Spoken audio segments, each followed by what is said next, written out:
ವಿಜಯ್, ನೀನ್ ಹೀಗಿರೋದನ್ನ ನನ್ನಿಂದ ನೋಡಕ್ ಆಗ್ತಾ ಇಲ್ಲ. ಈಗೀಗ ಮೊದಲ ತರ ಇಲ್ಲ ನೀನು.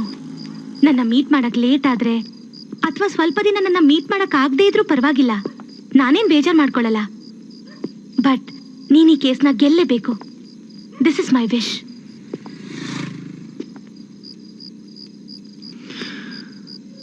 Thanks a lot Priya. It's okay. ನೀನೀಗ ಮನೆಗೆ ಹೋಗು, ಆಮೇಲೆ ಫೋನ್ ಮಾಡು.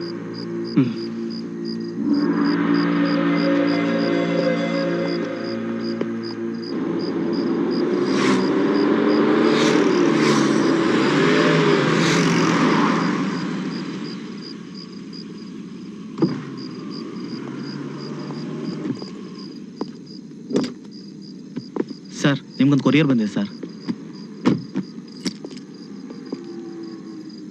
ಓಕೆ.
ವಿನೀತ್, ಗನ್ನ ಮನೇಲೇ ಇದೆ.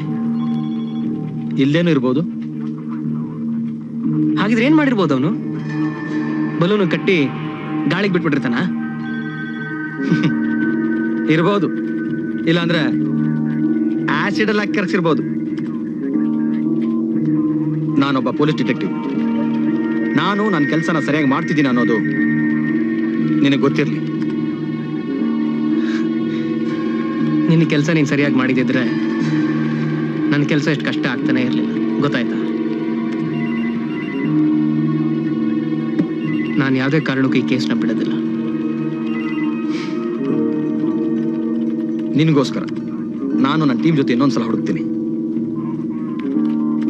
ಆಗ್ಲೂ ಸಿಗ್ಲಿಲ್ಲ ಅಂದ್ರೆ ನಾನೇನು ಮಾಡೋಕ್ಕಾಗಲ್ಲ.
ಅವತ್ತು ಕೋರ್ಟಲ್ಲಿ ನನ್ನ ಮಾನ ಮರ್ಯಾದೆ ಹರಾಜಾಗ್ದಾಗಿಂದ ಹಗಲು ರಾತ್ರಿ ಅಂತಲ್ದೆ ಪ್ರೆಸ್ ಅವರು ನನ್ನ ಮೇಲೆ ದಾಳಿ ನಡೆಸ್ತಾ ಇದ್ದಾರೆ. ಮನೆಯಿಂದ ಹೊರಗೆ ಹೋಗೋದಕ್ಕೂ ಆಗ್ತಾ ಇಲ್ಲ. ಛೇ, ತಲೆ ಮರೆಸ್ಕೊಂಡು ಓಡಾಡೋ ಹಾಗಾಗಿದೆ. ಅವತ್ತು ರಾತ್ರಿ ನೀನು ಅದೇ ನಿನ್ನ so called girl friend shoot ಆದಾಗ ಮಲ್ಲಿಕ್ ಮನೆಗೆ ಹೋಗಿದ್ದಲ್ಲ, ಅವಳೇ ನಿನಗೆ ಇನ್ವಿಟೇಷನ್ ಕಳಿಸಿದ್ಲ? ಅದು ಅವಳ ಮನೆ ಅಂತ ನನಗೆ ಗೊತ್ತಿರಲಿಲ್ಲ. ಹೋಗ್ಲಿ, ಅವಳ ಪೂರ್ತಿ ಹೆಸರಾದ್ರೂ ಗೊತ್ತಿತ್ತಾ? ಅವಳ ಸರ್ನೇಮ್ ನನಗೆ ಗೊತ್ತಿರಲಿಲ್ಲ. ಅವಳು ಹೇಳಿದ್ಲೇನೋ, ನಾನು ಹೆಚ್ಚು ಗಮನ ಕೊಟ್ಟಿರಲಿಲ್ಲ. ಯಾವ ವಿಷಯಕ್ಕೂ ಅವಳನ್ನ ಹೆಚ್ಚು ಪ್ರೆಷರೈಸ್ ಮಾಡ್ತಾ ಇರಲಿಲ್ಲ. ನಾವು ಸಿಗೋ ಜಾಗ ಟೈಮ್ ಮಾತ್ರ ಇಬ್ಬರಿಗೂ ಗೊತ್ತಿರ್ತಿತ್ತು. ಇದು ಅವಳು ನನ್ನ ಮೇಲೆ ವಿಧಿಸಿದ ನಿಯಮ. ಆ ನಿಯಮ ನಿನ್ ಜೊತೆ ಮಾತ್ರ ಇತ್ತು ಅಂತ ನಿನಗೆ ಗ್ಯಾರಂಟಿ ಇದೆಯಾ? ವಿಜಯ್, ನಿಜ ಹೇಳು. ನೀನೊಬ್ಬ ಲಾಯರ್ ದೃಷ್ಟಿಯಿಂದ ನೋಡಿದ್ರೆ ನಿಂಗೆ ಎಷ್ಟು ಅರ್ಥ ಆಗುತ್ತೆ ಅಂತ ನನಗೆ ಗೊತ್ತಿಲ್ಲ. ಆದ್ರೆ ನಾನು ಅವಳನ್ನ ಮನ್ಸಾರೆ ತುಂಬಾ ಪ್ರೀತಿಸ್ತಾ ಇದ್ದೆ. ಅವಳಿಗೆ ಹೀಗಾಗಬಾರ್ದಾಗಿತ್ತು. ಅವಳು ನನ್ನ ಜೀವನದಲ್ಲಿ ಬಂದ್ಮೇಲೆ ಇಡೀ ಪ್ರಪಂಚನೇ ಹೊಸ್ತು ಅಂತ ಅನಿಸ್ತಾ ಇತ್ತು. ನಾನ್ ತಾನೇ ಏನ್ ಮಾಡಕ್ಕಾಗತ್ತೆ? ಮುಂದುವರ್ಸು. ನಾನು ನಿನಗೆ ಮೊದಲೇ ವಾರ್ನ್ ಮಾಡಿರಲಿಲ್ಲ ಅವನೊಬ್ಬ ವಿಚಿತ್ರ ವ್ಯಕ್ತಿ ಅಂತ. ಅವನೊಬ್ಬ ವಿಚಿತ್ರ ವ್ಯಕ್ತಿ ಅಂತ, ತುಂಬಾ ಸ್ಮಾರ್ಟ್ ಅಂತ ಕೂಡ ಹೇಳಿದ್ದೆ. ಆದ್ರೆ ನಿನಗೆ ಸ್ವಲ್ಪನೂ ಕಾಮನ್ ಸೆನ್ಸ್ ಇಲ್ಲ ಅಂತ ನನಗೆ ವಾರ್ನ್ ಮಾಡಿರ್ಲಿಲ್ಲ. ನಿಮ್ಮಿಬ್ಬರು ವಿಚಾರ ಅವನು ಗೊತ್ತಿದೆ ಅಂತ ನಿನಗೆ ಗೊತ್ತಿರ್ಲಿಲ್ವಾ? ಅದ್ರ ಸುಳು ಸ್ವಲ್ಪನೂ ನಂಗೆ ಇರಲಿಲ್ಲ. ನನಗೆ ತಾನೇ ಹೇಗೆ ಗೊತ್ತಾಗ್ಬೇಕು ಹೇಳು? ಅವನ ಮೊದಲೇ ಸಲ ನೋಡಿದಾಗ ಅವನು ಬರೀ ತಲೆ ಕೆಟ್ಟಿದ್ದೆ ಅನ್ಕೊಂಡಿದ್ದೆ. ಆದ್ರೆ ಇವತ್ತು ಈ ಗನ್ನ ಈ ಮನೇಲಿಡಕ್ ಬಂದಿದ್ಯಲ್ಲ, ಯಾಕೆ? ನಿನಗೆ ಯಾವುದೇ ಬಲವಾದ ಸಾಕ್ಷ್ಯಾಧಾರಗಳು ಸಿಕ್ಕಿಲ್ಲ ಅನ್ನೋದು ನನಗೆ ಗೊತ್ತು. ಈ ಗನ್ ಹುಡ್ಕೊಂಡು ಈ ಮನೆಗೆ ಬರ್ತೀಯ ಅನ್ನೋದು ಗೊತ್ತು.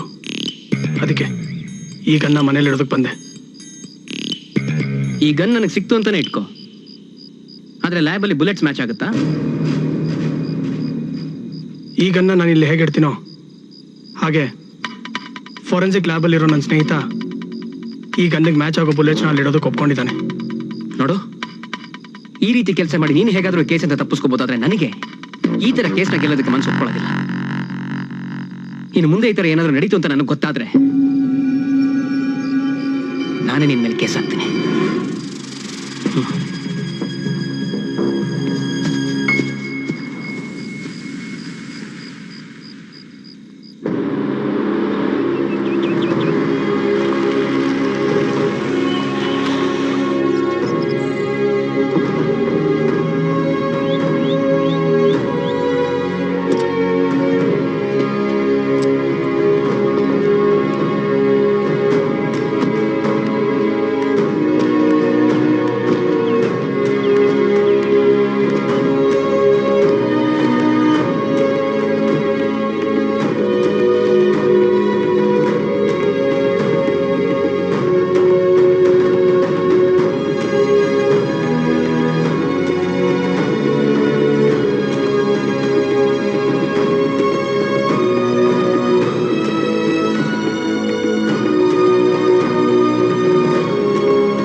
ಹಲೋ ವಿಜಯ್, ಏನೋ ಒಂದು ವಿಷಯ ನೆನಪಾಯ್ತು, ಅದಕ್ಕೆ ಸ್ಪೆಷಲ್ ಪರ್ಮಿಷನ್ ತಗೊಂಡು ಫೋನ್ ಮಾಡ್ತಾ ಇದ್ದೀನಿ. Sir, bouquet ready sir. 100 rupees sir. Thanks. ಬರೀ 12 ರೋಸ್ ಇರೋ ಬೊಕ್ಕೆ ತಗೊಂಡು ಮಾವನ ಮನೆಗೆ ಹೋದ್ರೆ ಚೀಪ್ ಅನ್ಸಲ್ವಾ? At least 24 roses. ನೋಡಿ, ನೀವೇನ್ ಹೇಳ್ಬೇಕು ಅಂತ ಫೋನ್ ಮಾಡಿದಿರೋ ಮೊದಲು ಅದನ್ನ ಹೇಳಿ. ಓ ಸಾರಿ, ಈ ರೋಸ್ಗಳ ಗಲಾಟೆ ಮಧ್ಯದಲ್ಲಿ ಹೇಳ್ಬೇಕಾದ ವಿಷಯನೇ ಮರ್ತಿದ್ದೆ. ನಿನ್ನೆ ನೀನು ನನ್ನ ಮನೆ ಒಳಗೆ ಹೋಗಿದ್ದಲ್ಲ, ಅಲ್ಲಿ ಡ್ರಾಯರ್ಲಿ ಟಿಕೆಟ್ ನೋಡ್ದಲ್ಲ. ಮುಂದಿನ ವಾರ ನನ್ನ ಹೆಂಡತಿ ಜೊತೆ ಸೆಕೆಂಡ್ ಹನಿಮೂನ್ಗೆ ಹೋಗೋಣ ಅಂತ ಬುಕ್ ಮಾಡ್ಸಿದ್ದೆ. ಅಷ್ಟ್ರಲ್ಲಿ ಇದೆಲ್ಲ ಆಗೋಯ್ತು. ಇನ್ನು ಅವಳು ಉಳಿತಾಳೆ ಅನ್ನೋ ನಂಬಿಕೆ ನನಗಿಲ್ಲ. ನಿನ್ಗೇನು ಅಭ್ಯಂತರ ಇಲ್ಲ ಅಂದ್ರೆ ಆ ಟಿಕೆಟ್ಸ್ನ ಕಲೆಕ್ಟ್ ಮಾಡ್ಕೊಂಡು, ಅದೇ ನಿನ್ನೆ ನೀನು ನನ್ನ ಮನೆ ಒಳಗೋಗಿದ್ದಲ್ಲ ಹಾಗೆ ಅದನ್ನ ಕ್ಯಾನ್ಸಲ್ ಮಾಡಿಸ್ಕೊಂಡ್ಬರ್ತೀಯಾ ಪ್ಲೀಸ್?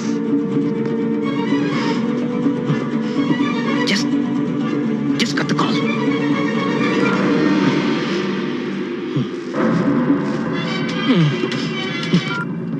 ನೋಡು, ಇನ್ನೊಂದ್ಸಲ ನನಗೆ ಫೋನ್ ಮಾಡಿದ್ರೆ ನಾನೇನ್ ಮಾಡ್ತೀನೋ ನನಗೆ ಗೊತ್ತಿಲ್ಲ. ಹಲೋ ವಿಜಯ್, ನಾನು ವಿನೀತ್. ಏನಾಗಿದೆ ನಿಮ್ಗೆ? I am sorry Vineet. ಏನ್ ಹೇಳಿ? ಗನ್ ಸಿಗ್ಲಿಲ್ಲ ವಿಜಯ್. I am sorry.